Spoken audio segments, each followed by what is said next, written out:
All right, so this one's going from r/confessions, posted 19 hours ago from Murder Bird. I crop dusted a movie theater so bad a girl threw up. The scene. It's 2002, and we're going to see the first Tobey Maguire Spider-Man movie on opening night. I'm pumped, and this was back before reserved seating, so I usually try to get there at least 30 minutes ahead of time to get a good seat.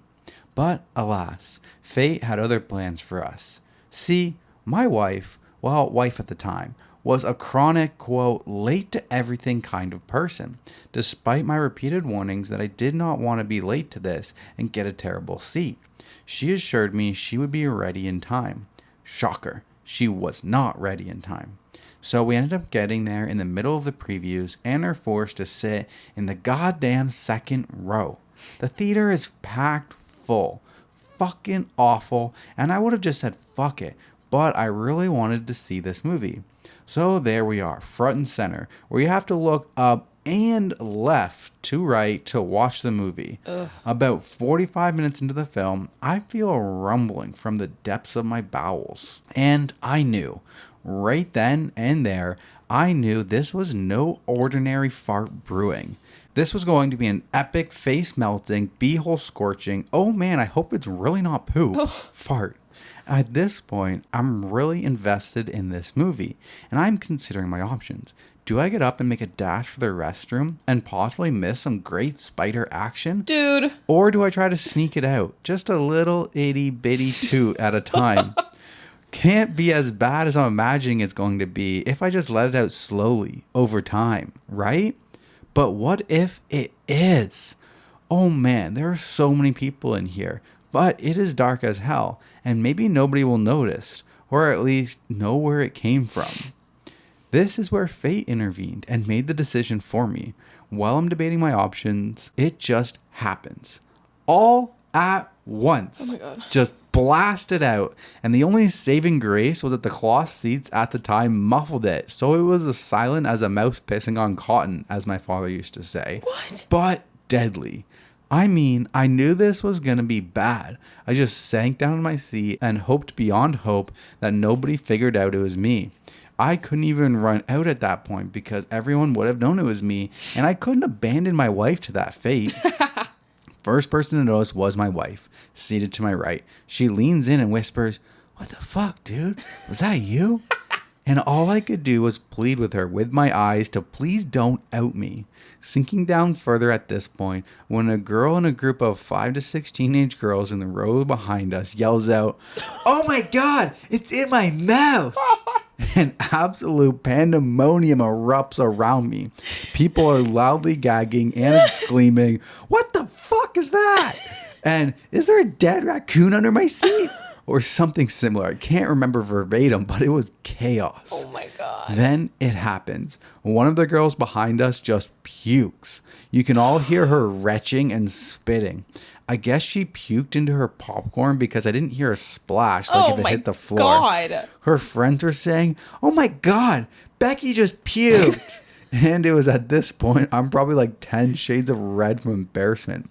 I just grab my wife's hand and mumble something like, "What the fuck just happened?" And "We gotta get out of here. Oh my God."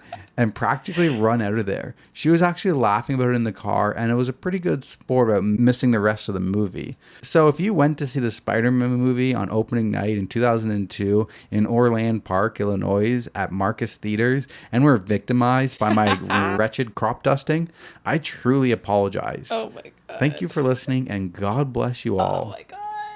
I didn't know what crop dusting was. I had no idea. So I was like going into this one blind because I was like, well, what could it be? What does that even mean? Oh my God, that's brutal.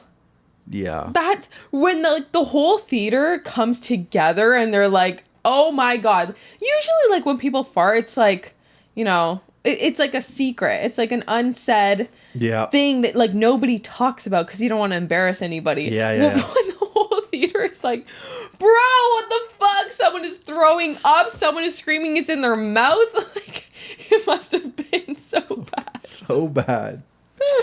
Oh my God. What did you man. eat, buddy? Beans. Lots and lots of beans. Oh my God. That's Bro, I'd be embarrassed for life. Do you guys have a similar fart story? If you do, let us know in the comments, and I'll read it during our comment section. Well, we won't read the name if you're Or embarrassed. maybe we will. No, then nobody's gonna share. All right, fine. We'll give you anonymity. Well, I mean, they won't have anonymity actually because they're gonna be. Don't worry posting about it that on their part. Don't worry Spotify. about that part. Don't worry about that part.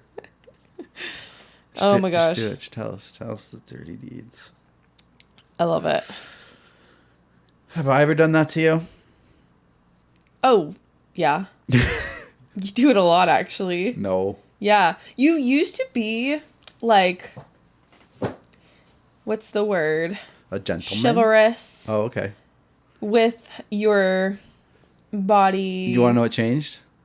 Me. No. Paris, 2019. Paris 2019, where we literally had a shoebox Airbnb. The size of this den, quite literally. Roughly. If you guys are new, Teresa and I, she was in school and, you know, I was broke and we were doing like 6 weeks a year of travel as cheap as we could. So it was literally Airbnb, location, cheapest place possible. We had like a half an hour train ride from Paris. You could just see the Eiffel Tower to this little window. You had to go up to the 6th floor with no elevator. Yep. And then you get to the top floor, and the top floor was like an attic. It's like they took the attic and then renovated it into a few extra units. And this unit was like, there was a twin bed. The bathroom, there was no door. There was a tiny one-person shower. And then on the other side of the door, there was a toilet. No sink. The sink was the kitchen sink beside a one burning oven with no table. We ate with plates on our laps sitting on the bed. On the bed. On a twin bed. We both slept in a twin bed. Yeah. And there was no door to the bathroom. And that's when, you know, you're at, you know, that, you know, in your relationships, some people poop. And when somebody's pooping, they don't enter the bathroom. That's when that ended for us. Yeah, because I was in the bathroom, basically being in bed. Same. There was just no hiding. And I'm pretty sure Teresa had the stinkiest shit of her life there. What? And I'm sitting in the bed. I'm like, oh my God, babe. I don't remember that. It probably happened. Oh, you're making that up to embarrass me. Maybe not. Wow, so funny. You know what's fun fact? That's completely irrelevant, but kind of relevant.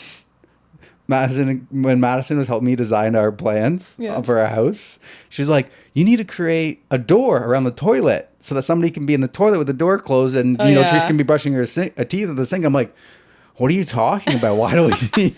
Why would we need that? That sounds excessive. Why do I need to, like, create a whole bathroom around the door? She's like, so somebody can still use the sink and stuff. I'm like, I don't understand. That wouldn't stop us. Like, are you saying that you and Chris don't poop in front of each other? She's like, no. That's crazy to me. Uh-huh. The Paris Accords broke that down for us. Yeah, I guess. I feel like it was inevitable. It would have happened eventually. I don't know. Sometimes on my side it would have. Well, probably. I grew up in a household where like nobody closed the door going to the bathroom. That's both gross. of my parents. That's a little door wide open. That's a little gross. I agree. They don't keep the door open now. I've never seen that. Oh yeah, because you're around. Thank God. But when I'm FaceTiming my mom, she literally goes to the bathroom and like puts me up to like view. I've never seen that. Calling out your mom. Oh my gosh. Well, I mean, it's just like what her parents taught her and their parents, and you know, like that's just what you kind of grow up with. But I don't do that. Sometimes I have to kick Teresa out of the washroom. I'm like, I'm pooping. It just doesn't bother me. I still like my privacy. Like I just don't want you. I don't want you at the sink beside me when I'm trying to squeeze out my poops. Okay, bro.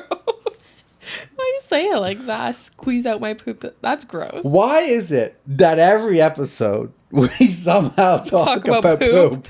Let's move on. Goddamn. All right.